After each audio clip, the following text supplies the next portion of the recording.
You're listening to Luke's English Podcast. For more information, visit teacherluke.co.uk. Hello, listeners. Hello. How are you doing?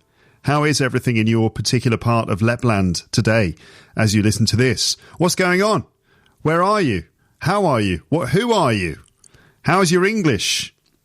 Okay, I hope. This podcast is here to help by giving you a source of authentic English. I mean, not like a tomato sauce.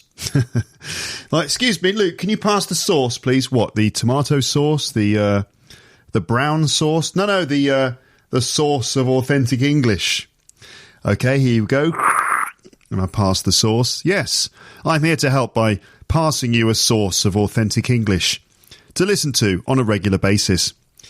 There are various ways that you can use the podcast to improve your English, but let's just keep it simple and say all you need to do is listen. Try to follow what's being said and hopefully enjoy the process, even if it's a bit difficult to understand every single thing. Sometimes you will find notes and transcripts on the page for each episode on my website. Checking them can also be a good idea. And of course, there's Luke's English Podcast Premium, which is my paid podcast feed, right? We pay every month about $3 and you can access all the episodes. And in those, I really kind of go to town on teaching you English. I mean, I really get into it properly and use my particular set of skills to help you learn vocab, grammar and pronunciation. And if you want more information about that, you can go to teacherluke.co.uk/premium info, of course. I have another guest today. Marie Connolly is back on the podcast in this episode. She came over to the flat a few weeks ago to record this conversation. I know Marie from doing stand-up comedy both in London and Paris. And like a lot of my friends, she does stand-up. She's also worked as an English teacher. But these days, the main thing she does is write. She's mainly a writer now, an author, writing books, both for adults and for children. You might remember Marie from episode 683 in October last year, when she told us some funny stories about moments when French men have flirted with her, and the book that she wrote, which contains all those stories. Do you remember that? Episode number 683, that's the last time Marie was on the show. But she is back again to tell us about a new series of books that she's written, this time for children. So if you know any kids aged 8 or above and you want to encourage them to read something fun in English, these books could be a good choice. They're written for people with English as a first language, so they're not for beginners, but they are fun, and if your kids can read English, they might like these stories. So Marie is going to tell us about those stories and the process of writing and self-publishing them, like how she actually came up with the ideas and her process of writing them and then actually publishing them herself, which is a thing that you can do. I mean, my dad did it, didn't he, with his book, which is available from all good bookshops. By the way, Park Life, it's called. That's my dad's book. A Year in the Life of an Urban Park. But anyway, that's another story for another time. So Marie's going to talk about, the stories and how she wrote them and published them. But this conversation also contains lots of other stuff too, including different types of extreme sports. We'll kind of describe some. The classic old topic of doing comedy to audiences from different countries, and an anecdote about the time Jerry Seinfeld came to one of our comedy shows. Jerry Seinfeld, do I need to explain who he is? He's one of the most famous comedians in the world. Famous mainly from his sitcom, which was called Seinfeld. Anyway, yes, Jerry Seinfeld once turned up at one of our little comedy shows in Paris, and I quite literally brushed shoulders with him. So there's that story. And also some comments from listeners in response to Marie's last appearance, and more stuff for your listening pleasure. Right then, so let's now enjoy the company of Marie Connolly once again, and I will speak to you a bit more on the other side of this conversation. You will also find all the links that you need for Marie's books on the page for this episode on my website, at teacherluke.co.uk, episode 730. So do check that out as well. But any case, without any further ado, let's get started. And here we go.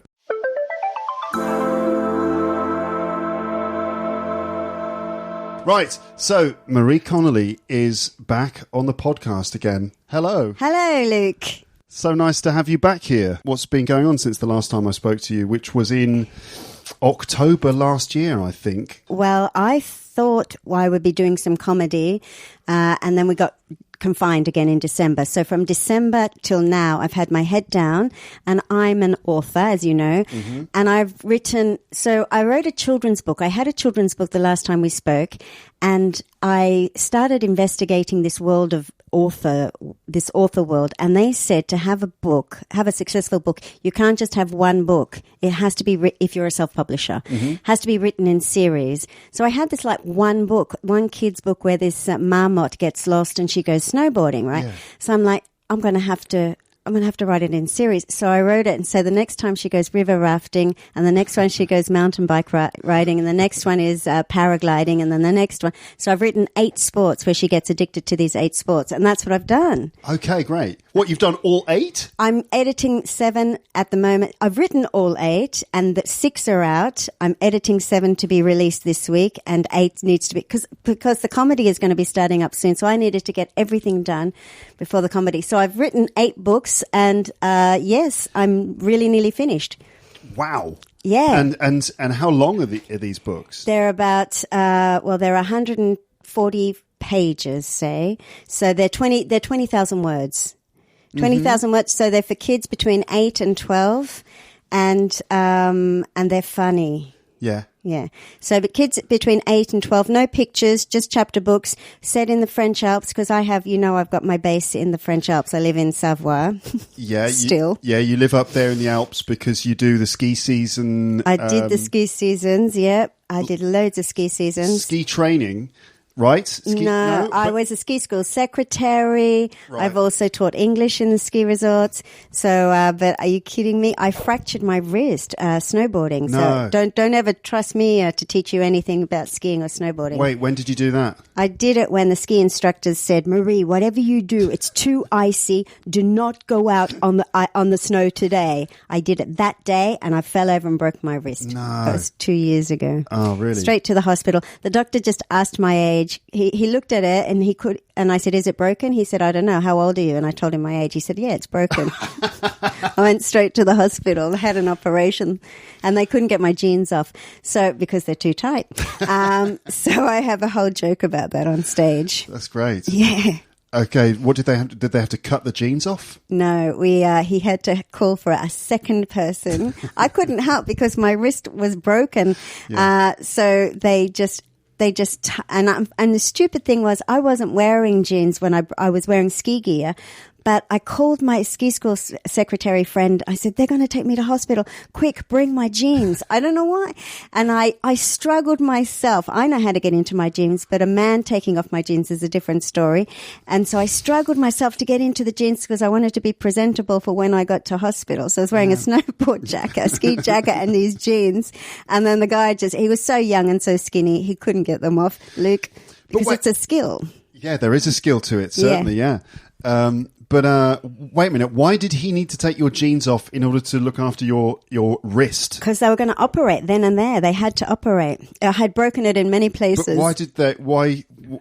You have to be naked. They needed to go through the jean area to get to the wrist in the body? That's I don't know. Not all. I'm going to tell you about the anaesthetist in a minute. Yeah. No, when you have an operation, clearly you've been very well looked after all your life. You haven't had any operations. No, I haven't actually, yeah. They take you have to be naked. You have to be completely naked. But why though? I know. Maybe it's doing? Just me. What are they? No. What are they doing when you're fast asleep? You can't even have like dental, like you can't have caps. So you have to tell them everything that might. Once you're under the anesthetic, they need to know everything in case something goes wrong. I don't know. It's a medical procedure. Like, quick! There's an emergency. Get those jeans off. She's got a gene-based emergency. Yeah, I don't know why they had to, but they took my jeans off. So the two guys struggled. Eventually, he had to call another guy in, and I was so embarrassed. And I'm like, they're gonna pull my underpants down because the jeans they were tugging and tugging and tugging, and then eventually. We got everything off. I was like, oh my God. Then we get they put me on this trolley thing. They covered me up. Then we get into the anaesthetist, and it's an Italian guy, like burly Italian guy. Right. And so I had a gown that was covering me. So I was naked underneath, but I had this gown. And he said that he was going to put the needles in my underarm, on my armpit. And I'm very scared of needles. Wait. Sorry to keep interrupting you, but Go. to give you the anaesthetic. Yes. Right. They give you an injection, right? This is the anaesthetist. One of those difficult words to pronounce. Anaesthetist. And yeah, he wanted to jab you with the anaesthetic, but he chose to inject you in the armpit. Have never Surely seen. that's like the. Have never seen it before. No. And I was, you know what, I didn't even question it. I was like, we're in France, things are done, I'm naked, I've got a broken wrist, this guy's going to knock me out with his burly Italian way. Mm-hmm. And he told me, and I thought it was just one needle. I knew you had to have a needle somewhere. I never realized it would be in the armpit, but he explained that there are nerves, or there's something in the armpit. Right. And he said there's going to be 4 of them. And I was like, 4? And he's like, before he even started, he took away my coat. I had a little coat protecting me, so my breasts were not exposed. He didn't even say anything. He just whipped it aside. So when he turned around, I whipped it back on. He turned around, he saw that I covered myself back up, and he whipped it back off. So I was laying there with one breast exposed, my underarm up. He was and I was like, I don't see why he needed to have the coat not on my. He could have just done it. I don't know why. In order to inject you in the armpit, I will need to see one of your breasts. That's right. That's exactly right. He insisted on it, and then he did the first needle, and he said, "Do you feel that?" I said, "Yes." He said, "Oh, the second one's even worse. The third one's even worse, and the fourth one's the hardest." And I was like, "Oh, thank you for telling me that." Oh God. Yeah. And how was it? Was it horrible to have the injections then? He did. He actually, I think he must have been a good anaesthetist because he did a good job. And then I was out. Yeah, really? Yep. What's it like going under? You don't, I think it's quite quick. Like you start to think, when's it gonna, and then you stop thinking, you're out. Really? Yeah. Yep.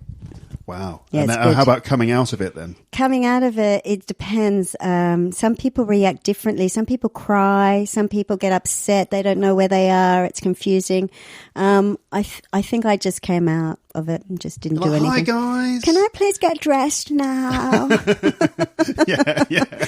How long have I been naked with people walking around? I was very worried because I think the first question out of my mouth was, I'm going on holiday next week. Can I still go on holiday? And the nurse said, no, you've broken your wrist in many places. You have to rest. And I said, I've booked this since forever. I need to go to Antibes in the south of France. And she said, I'll speak to the doctor. And then I did go to Antibes, and I wish I hadn't because I moved it it was just so uncomfortable. I was in pain. I didn't enjoy the holiday. It was, I should have just rested. Ah, well, you needed to go to Antibes. And I did. And you did. How's the wrist now? The wrist is good, and the poor ski instructor, because I was a ski school secretary, so it was my friend who was the ski school instructor. Yeah. He felt so guilty, and I was like, "Don't feel guilty. Good things come out of this. No problem." But the wrist is good; it's fine. And look, that's the scar. I don't know if you can see. I can see, yeah. And that was apparently, and there's another one here as well. Yeah. Apparently, it was the anaesthetist. There's a niece in there. Anaesthetist. Anaesthetist. He did the scar. He did the stitches. Oh. The main doctor let him. Wait a minute. He let him. Yes. Like, can I do the stitches? Oh, okay. Yes. You meaning he shouldn't have let him? Meaning it was the main doctor's job to do it. And he was like, and the anaesthetist wanted to practice on me. He wanted to practice. Yes. And he did. And he did a great job. Okay, yeah. But now you have a scar story. Yes. Because scar stories I think, are great. I Yes. love people's scar stories. Very Stories of accidents and things like that. Okay, so all of that basically to re-establish the fact that you worked at the ski schools in the Alps, in the French Alps. Yes. And so you have a background in skiing and snowboarding, and Yes. that informed the first in the series. That's right. Dude's Got a Snowboard. Yes. So this little marmot, all marmots are, I'm Australian, never seen a marmot before in my life until I got to France. Had you before you got to France? No, and I don't think I... Oh, wait a minute. No, I had seen them before, but I had only ever seen them in the United States or in Canada. Yeah. And I didn't realise that they were in the Alps. And we talked about this before, and the last time we were sort of wondering what a marmot is. And I think the English word for it is marmot. Oh, okay. Actually, in the end. It's not groundhog. It wasn't castor. It was marmot. Yeah, I think so. Yeah, I'm not going to look it up now. Yeah. But well, a marmot is a marmot is a marmot. And Yeah. yes, so that's where I first saw, when I came to France, I saw these marmots. And they're supposed to sleep. They do sleep. They hibernate. That was very Australian. Hibernate. They hibernate in the winter, mate. Hibernate. They hibernate overnight. Yeah, because they're like, they got to sleep and everything. So they do hibernate in the winter, but this little one, she gets thrown out of her burrow. Jesus, I'm on a roll, and she learns how to snowboard with all the other animals at night. It's secret, and they're not allowed to eat each other when they're on the pistes. They're not allowed to eat each other when only when they're on the pistes. So all the animals that normally would be sort of hunting each other, they call an amnesty. Exactly. To go snowboarding. There's a truce.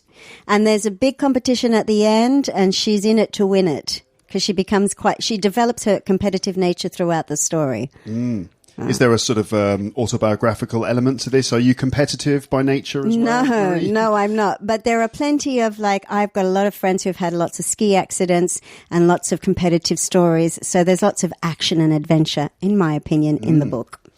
I'm going to read from the back cover. Magali has a bit of a problem. She's a French marmot, right? I love your writing style. This very conversational style. She's a French marmot, right? She needs to sleep in winter underground, yeah?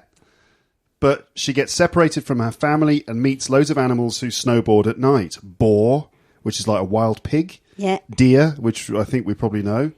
Hedgehogs, those little things with lots of spikes on them that roll up into a ball. Foxes. Chamois. Chamois, it's like a big goat. Okay, a big goat.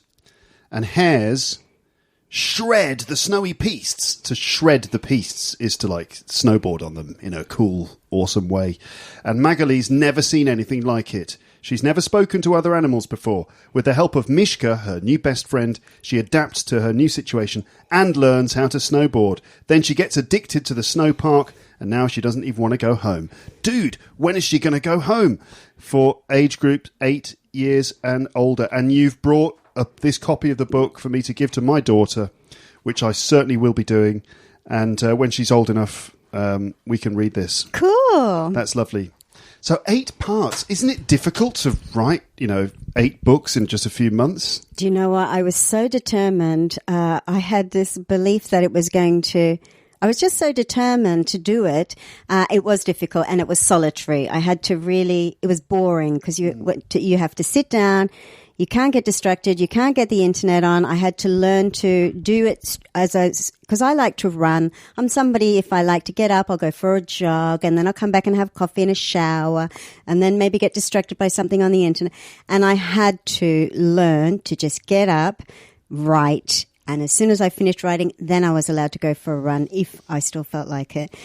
So it was boring, it was long, it was solitary, but I became not addicted, but I became, as I saw the progress, I thought, okay, this system is working.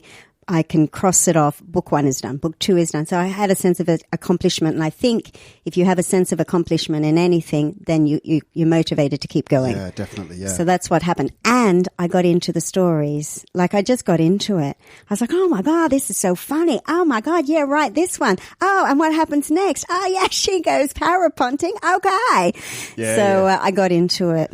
Yeah, you're very good at stories, so that's the cool thing, just sort of get going with the flow and going with the story. Yeah, wonderful. Okay, That's fantastic. So what's going on with this then in terms of publishing? Yeah, so I like storytelling. I'm not exactly good at marketing, and so that's what I'm learning now. So I've got this book here. Dude's Got a Snowboard. I've got it up on Amazon and Google Play and Barnes and Noble in the States, all different places, and it's free. Apparently, this is the marketing technique. This one is free, and then the rest of them are not free. So people can see if they like my writing style. I don't know how long I need to do this for, but at least for 6 months maybe to keep it up for free so that I can develop my reader base. And so I've just started this free business. So if anybody wants it, they can go to Amazon.com or they can go to Barnes and Noble. I'll give you a link. Yeah. And we'll see if the kids, because how many kids, apparently I was like, how many kids read on an ebook? But apparently there are kids that read on ebooks now. So I put it up on the ebook for free. The paperback obviously is not. And then I think they prefer to read with the paperback, my age group, 8 to 12. In the States, it's changing. So anyway, so the marketing, so we're at the stage where I can see every day on my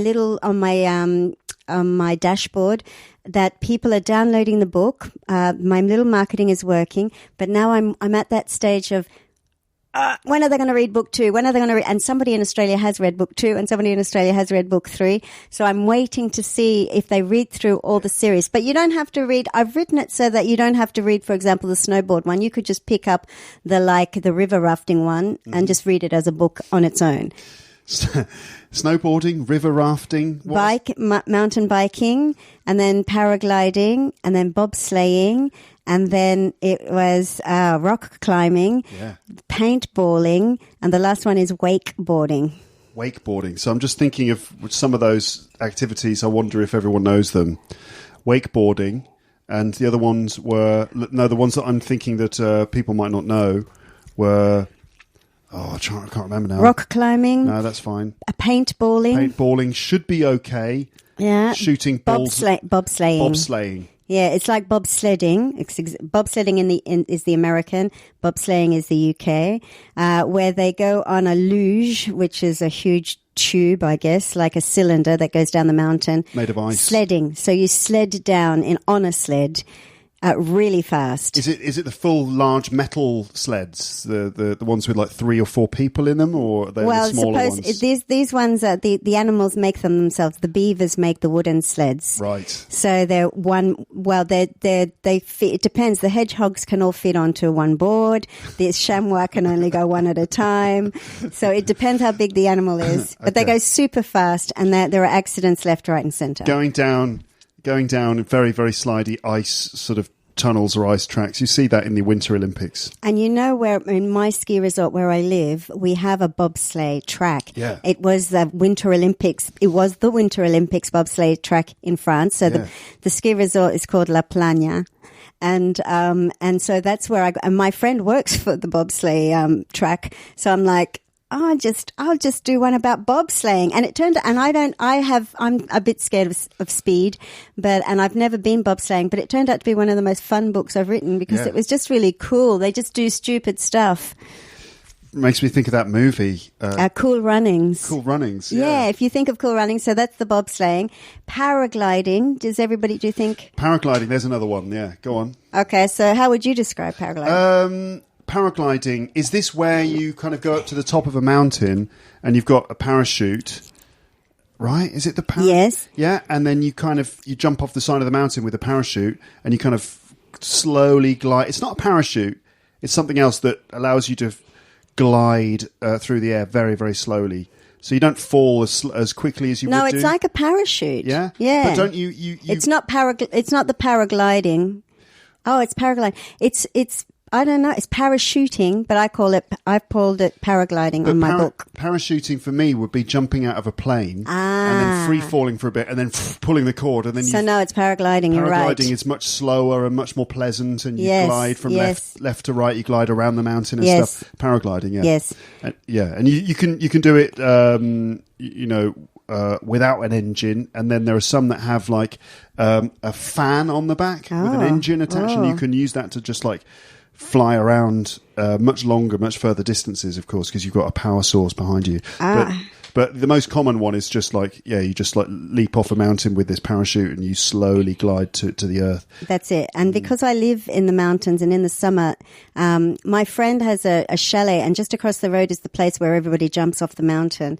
And so I like to walk a lot. And so you often see people swirling around in the air. It's nuts. They're so high. And I live very close to the Italian border, and I'm like, they must be just flying over the Italian Alps, and now they're back over the French Alps, and they're going from resort to resort up in the sky. It's just crazy. Have you ever done any of those extreme sports or anything? I did years ago. I worked in Les Deux Alpes, which is another ski resort. I was there in February. Really? Yeah, my wife, daughter, and me, we went to Les Deux Alpes for a little holiday. The ski slopes were closed, as you know. Yes. But it was great because, we just went. There was still what do they call the kids club there in the Alps? The little pew. Pew, that's it. Yeah. So the kids club was open, and so we enrolled our daughter for a few days, and we got to see her kind of like cruising around learning to ski, which was really cute.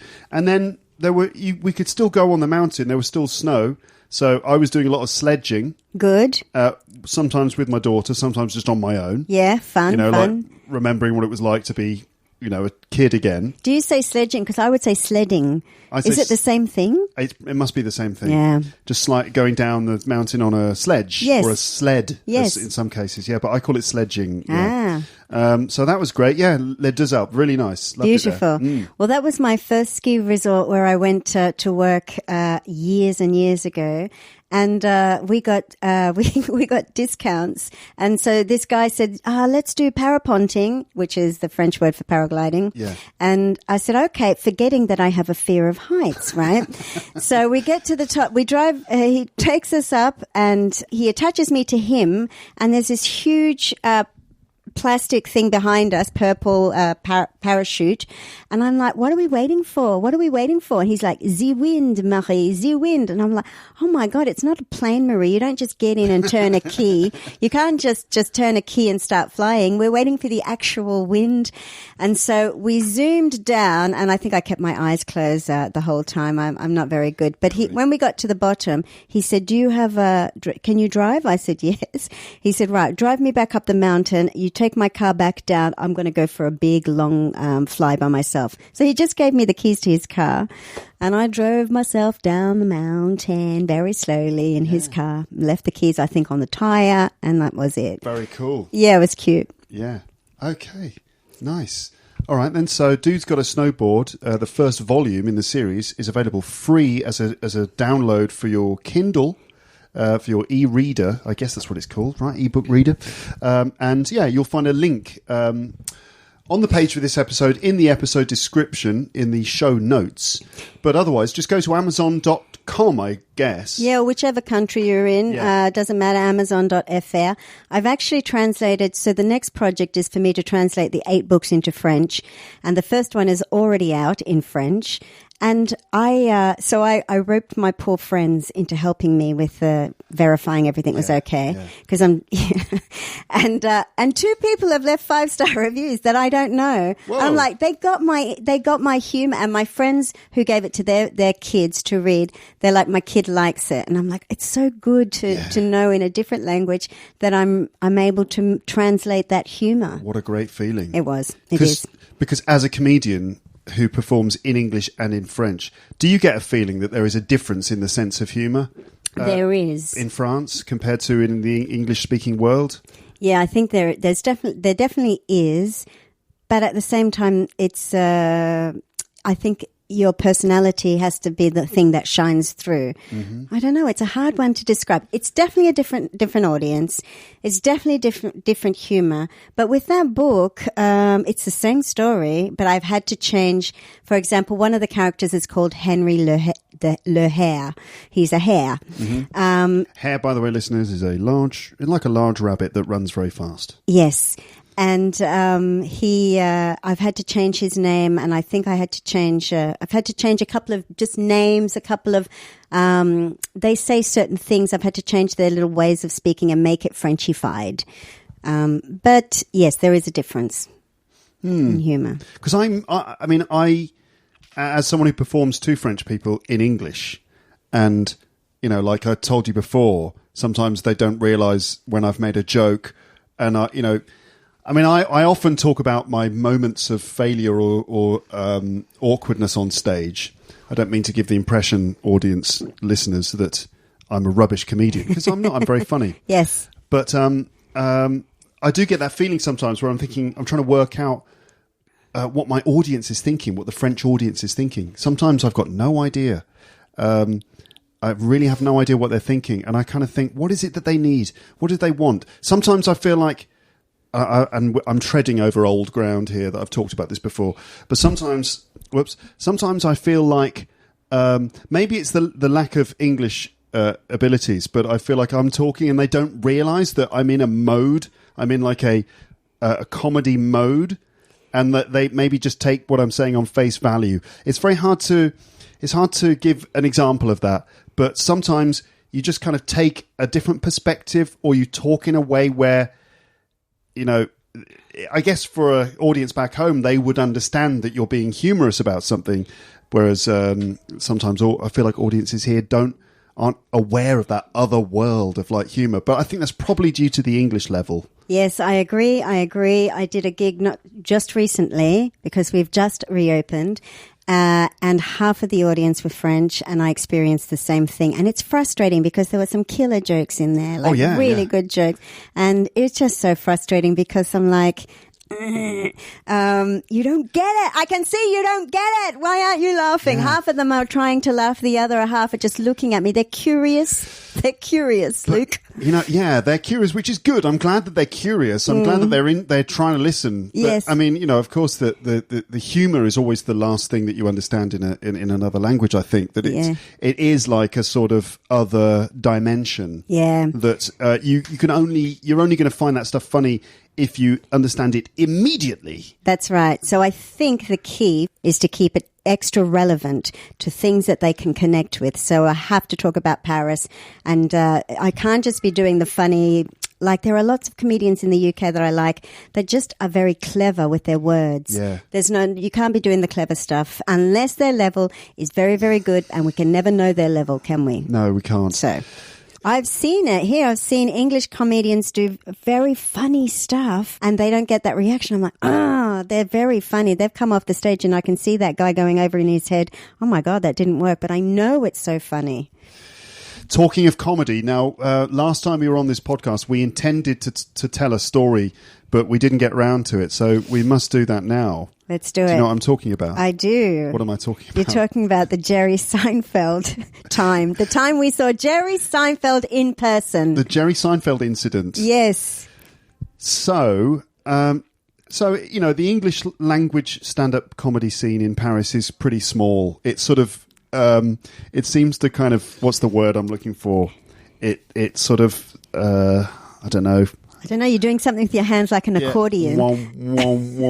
This is a word that I definitely came up with the other day. It retracts and... It expands and retracts. It gets bigger and smaller. It's a micro, it's a mini...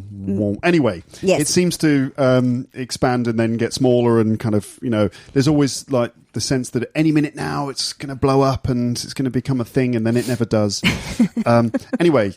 The gigs we do are pretty small gigs, and typically you get, if you get 50 people in a room, then that's like, whoa, this is great. Yep. Whereas most of the time it's between 20 and 30 people. Sometimes you get like a couple of people. Yep. It's a bit like this sort of, open mic level or first couple of levels that you get in London or something like that, with audiences that are mixed of French people, expats, tourists, people with varying levels of English. So anyway, we were at the Great British American... No, it was the New York Comedy Night, Sebastian Marx's show. And, well, how did this go for you? Did you know that Jerry Seinfeld was going to turn up? No, you told me. It was at a comedy club in Paris called the Barbès Comedy Club.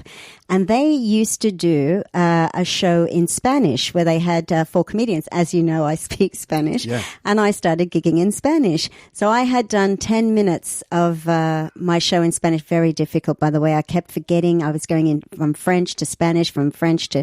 And it was just hard to stay in that Spanish language. Yeah. Anyway, so we had... And the other comics are very nice who do the Spanish gigs. They're French. Mm-hmm. And I had noticed downstairs... after my show, that Shirley, the person who runs the club, was running around, and there were like little mini aperitif, little mini hamburgers and little mini nibbles, food to eat at a party, like a party food. And I could see them getting out champagne glasses, and I'm like, this is nuts. It's just the New York comedy night afterwards. This is a bit strange. So I knew something was up, and I knew my friend was going to gig. So I thought, I'm going to stay and support my friend and watch her gig. Yeah. I walked upstairs. I looked in the room, and normally, as you say, there's 30 or 50 people. The place was packed, as in loads of people. And I saw a lot of French comedians who never come to the New York English Comedy Night, and a lot of good French comedians, like of good quality, like higher level. Yeah, yeah. And I saw Luke sitting there. So that's when I walked over to you. Yeah, and we ended up sitting down together. And so I'd been tipped off by Sebastian that someone special would be performing at the show. And he didn't tell me who it was. I don't know why he didn't tell me. I don't know. Yeah. And I was like, right, okay, well, I'll come on down. So I turned up, and I managed to get out of Sebastian that it was Jerry Seinfeld. And it's like, what? Jerry Seinfeld's coming to our show? This is weird. And yeah, you say that it was packed, but it's a small room. Yes. So there must have been only about 50 people in there. It can't hold too much, yeah. No. I think maybe 60 people. You reckon? Yeah. Because the comedians were all sitting at the back, squished up together. Okay. I didn't see them. And so Jerry Seinfeld at our show, it was so weird because it was totally unexpected. It turns out that he was on holiday. And he was I don't know if he was asking around if like, hey, I'd like to do a show. I don't know. He must have. And so they sent him to Barbès Comedy Club. I don't know what he thought. What do you reckon? Do you reckon he was underwhelmed? Well, do you remember? Because Barbès Comedy Club is, first of all, it's in not the nicest part of Paris. It's in quite a rough part of town. It's true. Yeah, it's a lot of you walk out at the end of a gig and you've got to go past the drug dealers and the prostitutes. It's proper full on. Yeah, yeah. And so I quite like it. I find it a fascinating area. And there's also the butchers. It always smells of like meat, raw goat's meat and raw pig's feet. Oh. Yeah, it's proper. Like there's the pig's feet, the drugs and the prostitution all going on at the same time, right? Yeah. So it's in this area. First of all, it's in this back street area, and then the club itself is very tiny, and it's on a corner. And do you remember I don't think that guy must have been in a room that small since his childhood. Yeah, because in the United States, everything's flipping massive. I mean, they're huge. Everything is huge there. Rooms, stages, TVs, cars, people, everything. I think he compared it to a doll's house. I think I got the feeling that he thought he was in a doll's house.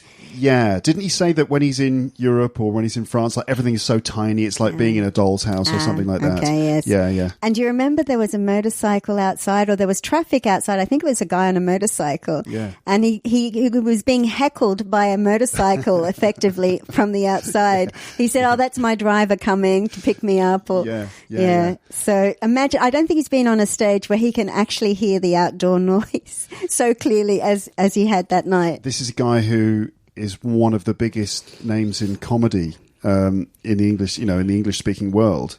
He's absolutely huge. He would sell out Madison Square Garden. And you would pay how much to see him? I don't know, but we saw him for free. And do you remember how close we were? Because it is a small room. Well, as he walked up to the stage, he brushed my shoulder. Hey! I was sitting there, sort of, in one of the seats, and as he took to the stage, he brushed my shoulder as he walked past. I was like, yes, you have. Jerry Seinfeld brushed my shoulder. The comedy god has touched your shoulder. Now I will be a great comedian because my shoulder was brushed by Jerry Seinfeld. Yeah, and he looked good, didn't he? I thought, God, this guy looks good.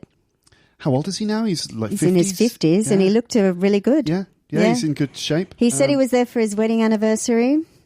Right. And I think he was just trying to try out some new jokes. I think he was coming to try out some new.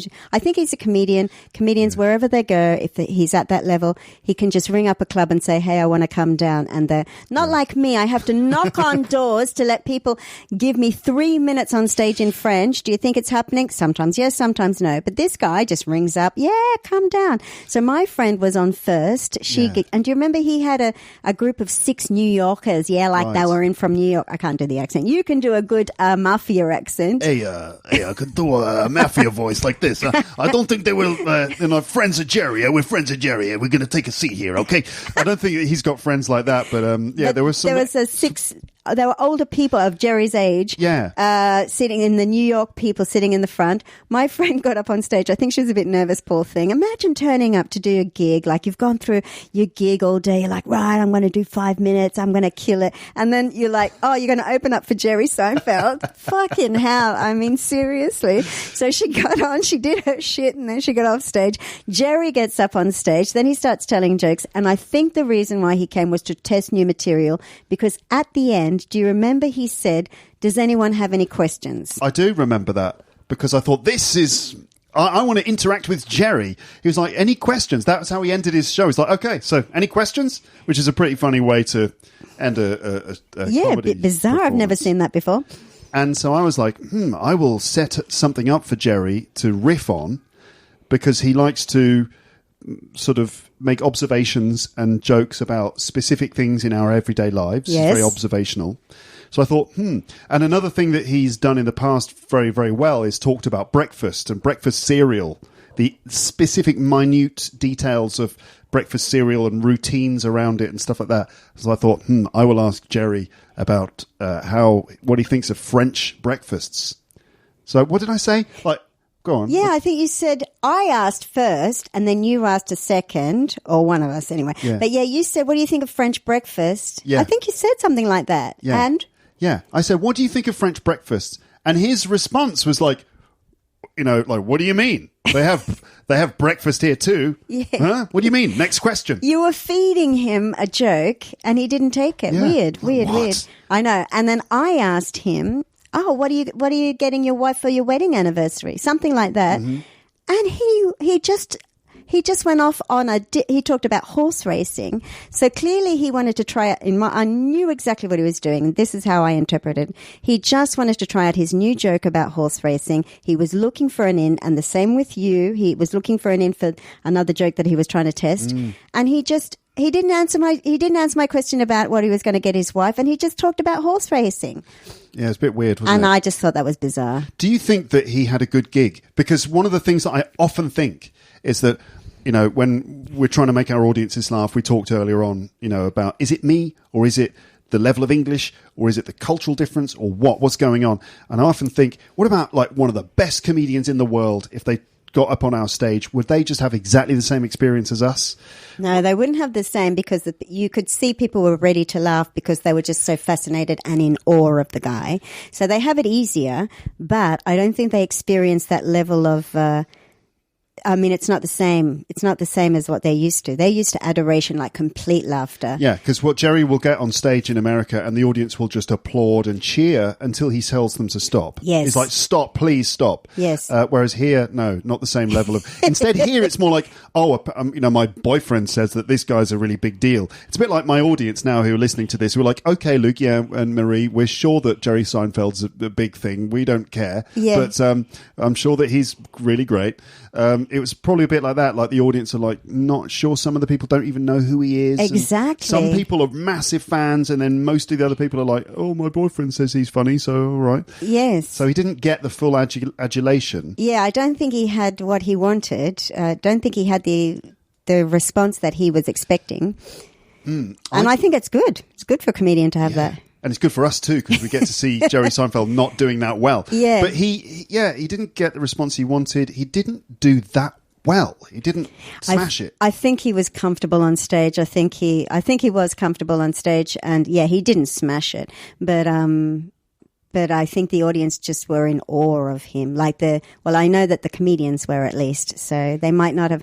And they didn't ask questions. We were the only two to ask questions. Yeah. I think maybe in the States he would have had a million hands go up. Of course, yeah. But nobody wanted to because they're in awe. That's why. Or they just don't know what to say to Jerry Seinfeld.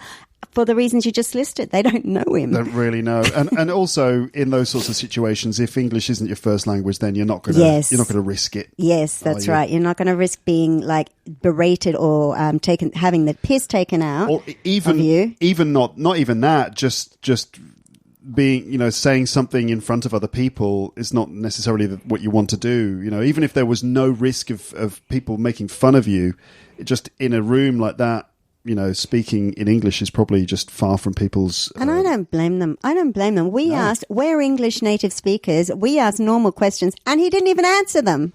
Yes, I know. Still, it was great to see Jerry Seinfeld. It was perfect. It was superb, wasn't it? Yeah, it was just so cool. I remember I kept looking at him thinking, I can't believe how close I am to you. Yeah.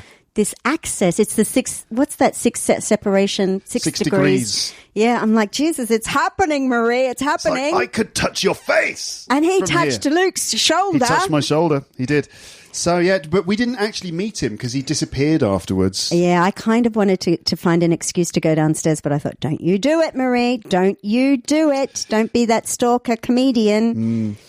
Have you ever met any famous people, famous comedians or... I don't think I have met any famous people, but the one time I was very close to somebody famous was Shirley Bassey, who is a singer, a Welsh singer who I adore. She sang a couple of James Bond themes. Was it Diamonds Are Forever or maybe not? Goldfinger. Goldfinger was the big one. Goldfinger. But she did Diamonds Are Forever as well. Oh, okay. So I didn't meet her, but I was working in London for the Royal College of Music, and I had to stay back late one day to do some masterclassy stuff.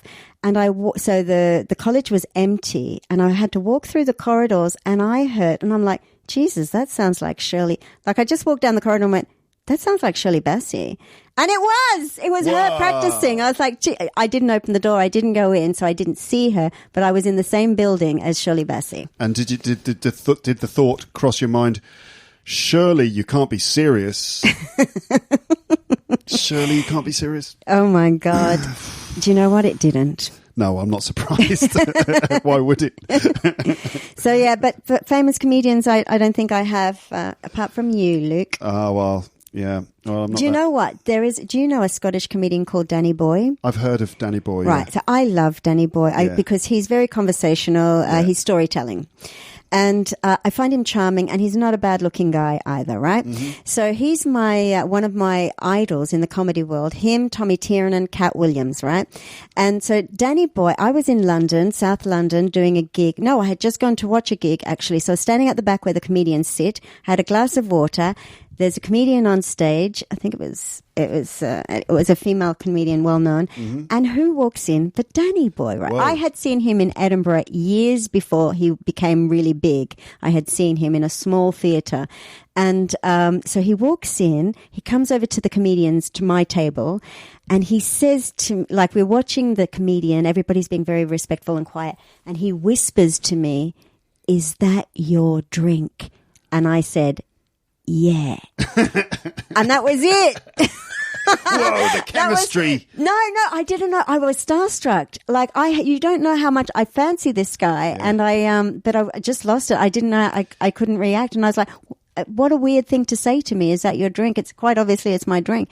But was that his pickup line? Was it? Was he chatting you up? Was it indeed? Is that your drink? Maybe it is, and maybe it isn't. What's it to you, Danny Boy? Do you want to share my drink? Yeah. Shall we share bodily fluids? So no, I don't know. Did I miss my chance? I think I missed my chance. Why would he be asking you if that was your drink, though? Is that your drink? I think it's a guy trying to just say anything. Yeah. Guys say stupid shit to me. Just to start, all the time. Just to start some sort of interaction. And then I never act like I don't have it at the time. Afterwards, you're like, I should have said this. He would have thought I was so funny and brilliant. Thinking back on it now, what would have been the best thing to say in response to that? So, hi, is he got got a Scottish accent as well. He's got a Scottish accent. Oh my God, he's got a great Scottish accent. Is that your drink? He says. Is that your drink? And then you say... And then I've only had 10 years to think about this, what I would say, and I still haven't come up with the answer. I think it would have been, yes, it is. Would you like some? I think I just nodded yes, and I smiled. Yeah. But it's because he put it in the context, you can't speak over a comedian while they're on stage. So it's not like I'm going to just start speaking to him and having a big conversation, but I wish I had of. But yeah, so that was my Danny Boy incident. Danny Boy, if you are listening to this, because everyone listens to this, then please get in touch. Marie would like to, to redo that conversation. I'll come up with something more exciting. She'd like to rekindle the fire that ignited at that moment. South London moment. Yeah. Yeah. Right. Okay. Jerry Seinfeld. He wasn't very funny. He was. No, he was. He was all right. He was all right. Oh yeah. So I wanted to read out some comments that I received from a few listeners in response to our last episode. All right. All right. Is that okay by you? I've just made a little selection. Oh yeah. I was wondering also if I made up this joke or if this is your joke. Go on. I don't remember. All right. Because I put this into the introduction of the last episode. Don't read it before I've said it to you. So we were talking about your book, the 40 feel-good stories. No, 40 Frenchy feel-good flirts. 40 Frenchy feel-good flirts, the stories of flirting with French guys. And your book, and it's about moments when guys flirted with you, but things didn't go further, so there was no sex. I'm sure that you came up with this. So it's less 40 Shades of Grey and more 40 Shades of, hey, how you doing? No, I didn't, but that must have been you. I like it. All right, I'm quite proud of that then. Can't believe I actually came up with that myself. I like that. 40 Shades of, hey, how you doing? Okay, so first one is from, I'm wondering if this one is too personal, but you can tell me.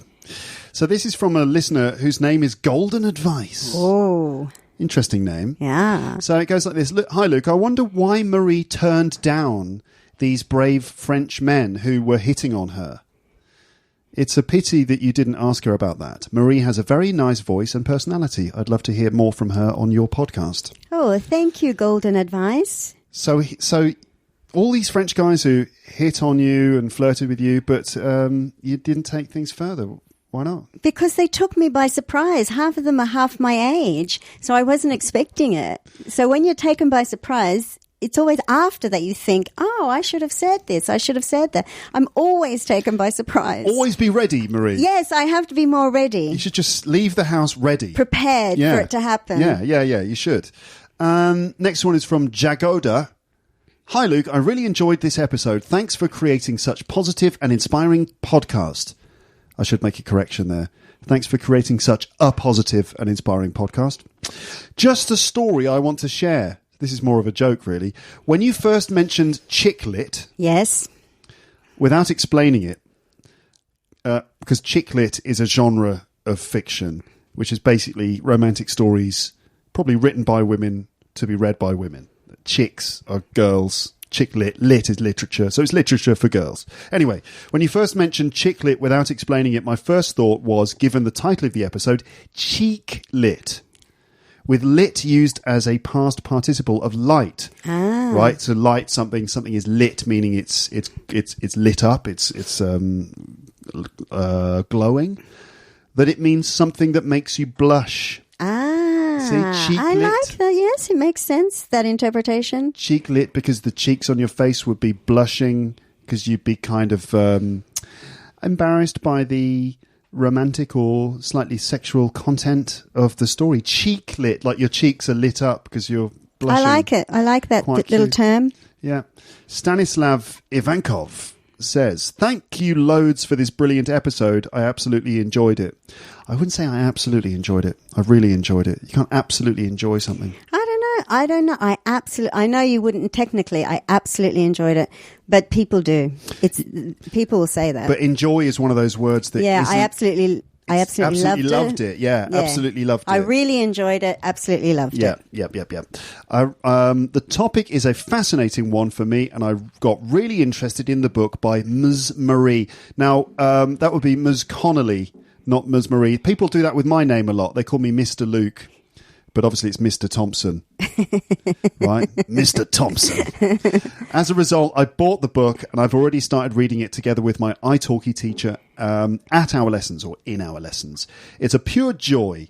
Marie is an excellent writer and storyteller. Many thanks once again. So he is a student of English who he's been taking lessons on italki, which is a platform for one-to-one lessons, right? And he's with his teacher. He's been reading your stories in his English lessons. I love it. I love it. What an excellent way to spend your English lesson. Yeah, and because it's conversational English. I hadn't thought of that. I think it's a very good idea. Reading through the stories and checking pronunciation, checking vocabulary, letting the teacher correct you, and then that's a really good idea. And then maybe, discussing things that come up and stuff. Really good idea. Very good. Thank you for that comment. In English lessons, people always assume that they should use newspaper articles as the sort of basis of the lesson, that you go through some article from The Economist. But that's so sort of dry. Yeah. But stories like this, anecdotes about, personal encounters, I think could be a really good thing to do. Stanislav also published some of those videos on YouTube of him with his teacher reading your stories. You can actually see some of those videos on YouTube. I'm going to check it out, Stanislav. Yeah, I'll send you a link to the video. Thank you. But that's very cute. You can see his teacher kind of listening along. There are little moments of laughter as they explore the stories. That's nice. I'm cheek-litting at the moment. Yeah, Marie's cheeks are lit at this point. Blushing. She's blushing because she's what? Because you're... I'm impressed and I'm flattered. Yeah. It's nice, isn't it? Yes. That's very nice. Thank you. Yeah. And listeners, if you do read Marie's stories, if you get Dude's Got a Snowboard and other books in the series, then, leave reviews on Amazon or wherever you got your books. Leave a nice positive review with some comments. It makes a huge amount of difference because, when you go and look at a book, you check out the reviews, the star ratings. It does influence your decision to buy the book or not. So if you get the book and enjoy it, make sure you leave a quick review. It would make a big difference to Marie's future as an author. Thank you, because it's so useful because, I have 7 reviews on the Amazon site and 8 reviews on the UK site. And apparently you need 500 million reviews. No, you need minimum of 30 reviews. And It's crazy. People just forget. So thank you, Luke, for saying that. That would be really helpful if people could leave a review because it lets everybody else know if it's their type of book, what type of book it is, what impression they got. Absolutely. Okay. Right. Well, I mean, that's probably about done now. Thank you so much, Luke. This has been fun as usual. Yeah, you're welcome. Yeah. Always thanks. nice to see you, talk to you. Thank you. Share a few stories. Yeah. Okay. Good luck with the book and speak to you on the podcast again at some point. Okay. Thank you for having me. Cheers. So that was Marie Connolly again. Thank you again to Marie. And yes, you can find her books on Amazon. Her writing alias is Muddy Frank. That's the name she uses when she writes, Muddy Frank. And you could search for Dude's Got a Snowboard, and Gotta is spelt Gotta. Dude's Got a Snowboard. You could search for that. But just to make things easier, there are links on the page for this episode on my website that will take you straight to where you need to go. And it's not just available on Amazon. I think you can find the book in other places too. So thanks again to Marie. And right, well, listeners, hello again. Here I am talking to you again, this time on the other side of the conversation. And, well done to you for continuing to listen to the episode. I know from data metrics that I get from the internet that not everyone listens all the way through to the end. In fact, I mean, certainly on YouTube, for example, YouTube is different to podcasts. People's viewing or listening habits are completely different to the way that people listen to podcasts. But on YouTube, people normally only get through, I mean, you get an average number of, you get an average duration, and it's normally about 10 minutes for an hour-long episode. So it seems that most people kind of just do something else after 10 minutes. But maybe that's just YouTube, that people have just got no attention span on YouTube. And plus, YouTube itself, the platform, is constantly shouting at people to say, hey, look, watch this. Stop watching that and watch this. As long as you stay on our platform, we don't care. So anyway, you are one of the special ones because you're still listening. And so, yes, how is everything going with you? Now, I'll say that things are actually pretty busy here in Lapland, with a lot of work going on, which I won't describe, and also some fairly complicated general life stuff. Basically, we are in the process of moving to a new flat. And if you've moved flat or moved house, then you'll know how complex and disruptive that can be. I think you've heard me talking on the podcast lately, saying things like this, that I've got a backlog of episodes that I recorded, which should help. But of course, we need to have work done on the new flat, and the work is starting a bit later than expected. It's probably going to go on longer than expected. We might not move into the place until September, but in the meantime, we've got lots of things to sort out. So life is going to get a little bit complicated. Of course, I'm not complaining. I'm very happy. This is our first flat together, which we will own. We've actually bought a place. It will be significantly smaller than the place that we live in now, which is going to be complicated. Now, I don't want to ramble about this too much now, because what I'd like to do is a full-on rambling episode. I don't know when. In the next couple of weeks, I'll try to record some kind of full-on newsy rambling episode where I just kind of go on about all this stuff. And I've got lots of other things to share with you as well. So I should do some kind of rambling episode at some point. But let me just say a few things now. So, of course, what's involved in moving? Of course, all our possessions will have to be packed in boxes, moved to a completely new place, and then unpacked. And that's after all the decoration work and sort of it's not just decoration work. We're having sort of a lot of work done, completely different kitchen, bathroom, that we're almost redesigning the entire place. We're having lots of work done in the new place and all that stuff. I'll be leaving my pod room, where I currently record my podcasts. You know it from videos that you might have seen. So I will obviously be leaving this room. I mean, I couldn't stay. Imagine we move out of this flat, someone else moves in. It's like, oh yeah, that guy upstairs, yeah, that's just Luke from Luke's English Podcast. But, just ignore him, go about your lives. He's just recording podcasts upstairs in your flat. No, I will obviously have to move as well, and I'll have to take everything down. All the books are going to come off the shelves. All my equipment will be boxed up. All the guitars are coming down. Everything is moving. What is cool is that I am going to have my own dedicated office/recording space. It's like a mix between a place and a space. No, splace is not a word. But I am going to have my own dedicated office/recording space/pod room. I'm going to have my own place. It's going to be incredibly small, more of a cupboard really than an office, but it will be my headquarters for Luke's English Podcast, and it's not going to be part of our new flat. It's in a completely different location, but it's 5 minutes on foot from our new place. So basically, we're buying a little cupboard somewhere nearby, which I will set up as my new pod room. Anyway, we have a lot of stuff to get done, and our lives will be kind of turned upside down over the next couple of months. Plus, we want to do a trip to the UK for a holiday, which could be complicated considering the COVID situation there, and various other things. So I don't know how this is going to affect the podcast over the next, 2 months, maybe 3? I don't know how it's going to affect things. I suppose there's a chance that I won't be able to record, which would be a pity, obviously, although I'm sure that you would understand.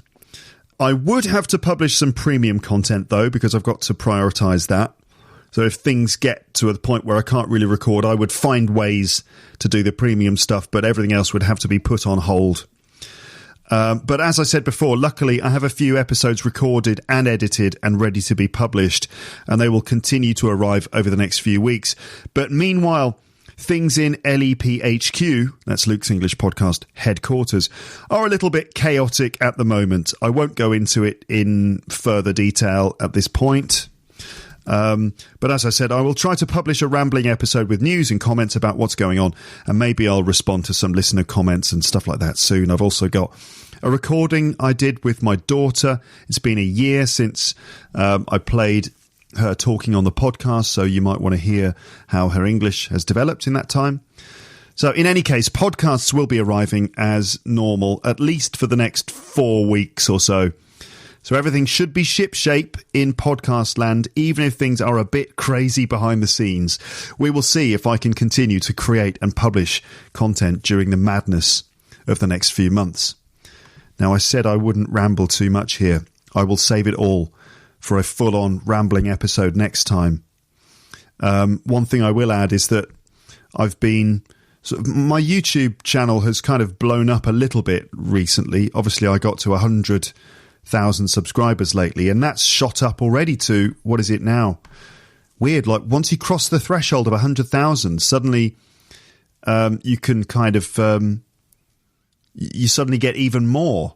Does that make sense? I don't know. What am I on now? I am on 160,000 subscribers now. So I don't know what's going on, but I published a few video episodes of these podcasts recently, and they did really well. The most notable ones being The Mountain, that short story I read out. That's got to 270,000 views, so it kind of went viral. Also, The Umbrella Man, which I did 3 months ago, that's at about 340,000 views. And some other episodes also have become really popular. Describing John Lennon Part 1, 25,000 views on YouTube. I mean, it gets more, the audio podcast gets more numbers than that. But like The Mountain and The Umbrella Man, wow, that's good. That's really good for YouTube. And so things are doing very well on YouTube suddenly. And so I have felt compelled to kind of feed the YouTube monster a little bit. So I've been, as well as working on other stuff, I've also made a few video versions of old episodes that I videoed, and I've kind of gone back to those videos, edited them a bit, and added text on the screen. So anyway, check out my YouTube channel. There's some stuff there that you might want to check out. But yes, no rambling. That's what I said. But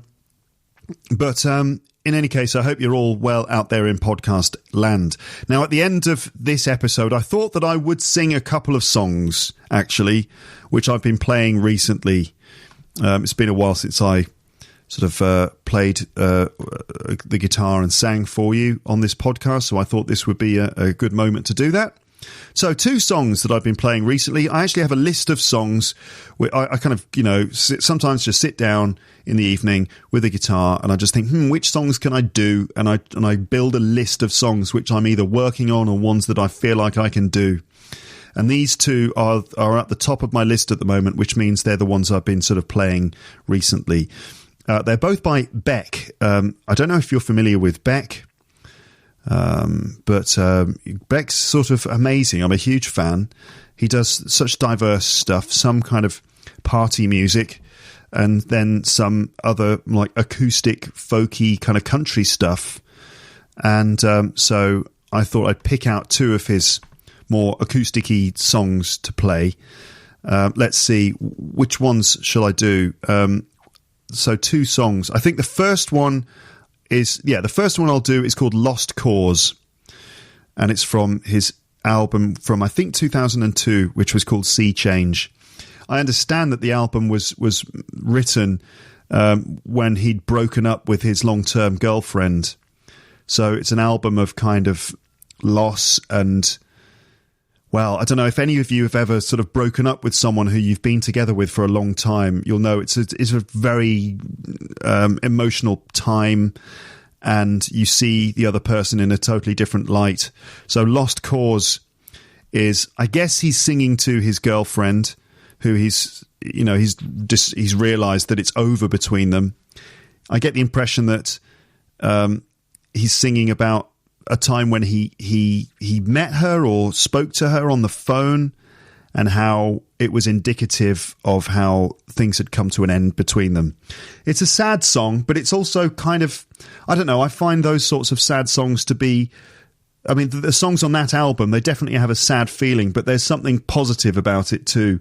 The sense that he's moving on and there's sort of more positive things coming, that it's like going through a very bad time and coming out at the end feeling a bit better. There's that feeling about the song. So that's Lost Cause. And then the other song, I'm just checking my notes here, because sometimes when I play songs on my own, I'll write down some ideas. So the other song by Beck is called Dead Melodies, and that's going to be the second song I'll play to you. And Dead Melodies is from the 1998 album called Mutations. And it's sort of a beautiful and mysterious song.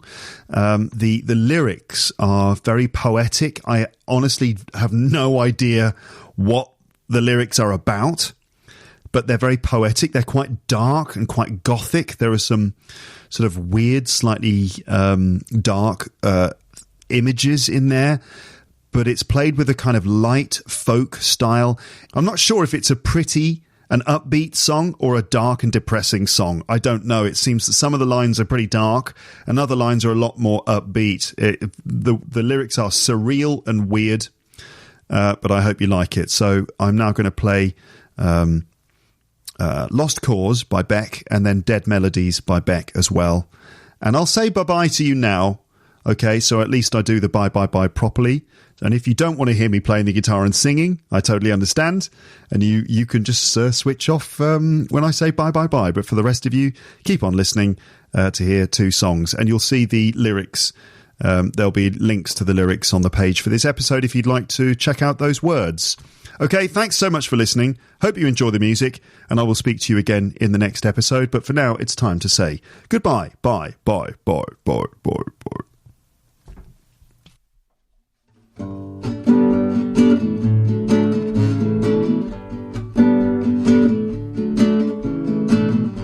Your sorry eyes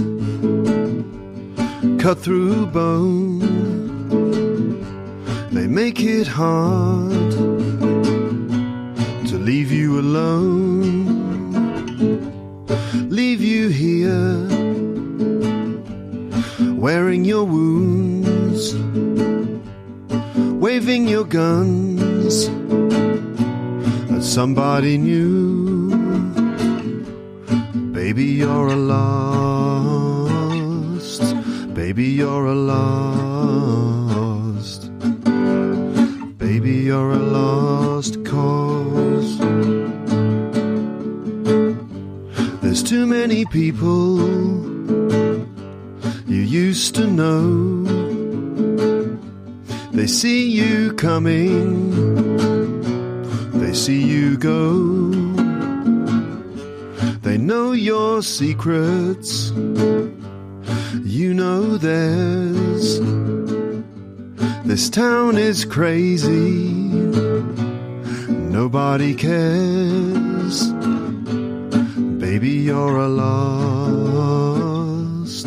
Baby, you're a lost. Baby, you're a lost cause. I'm tired of fighting. I'm tired of fighting. Fighting for a lost cause. And there's a place where you are going. You ain't never been before. No one left to watch your back now. No one standing at your door. Ain't that what you thought love was for? Baby, you're a lost. Baby, you're a lost. maybe you're a lost cause. I'm tired of fighting. I'm tired of fighting for a lost cause.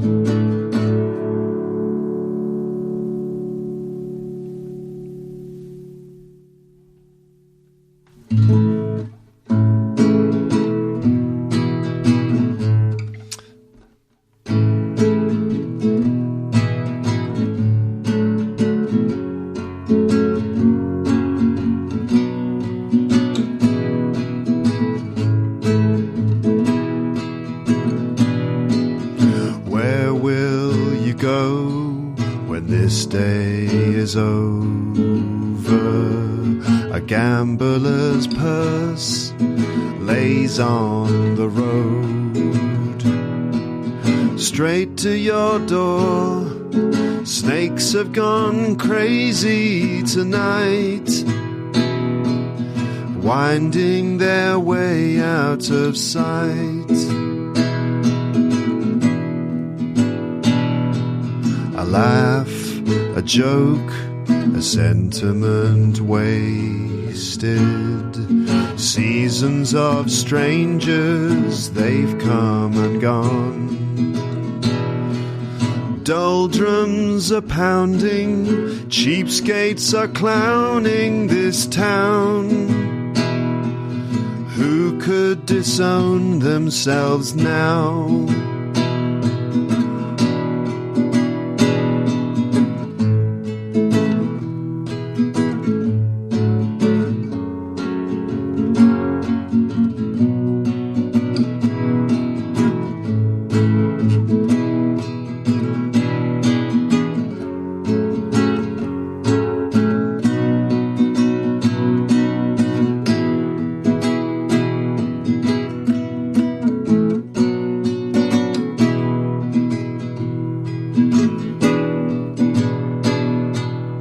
Engineer, slow down this old train.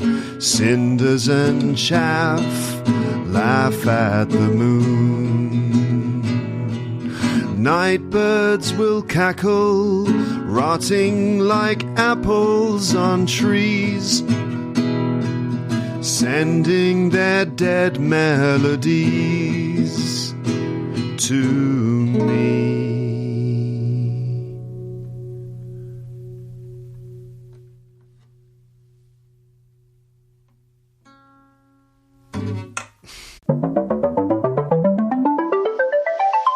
Thanks for listening to Luke's English podcast. For more information, visit teacherluke.co.uk.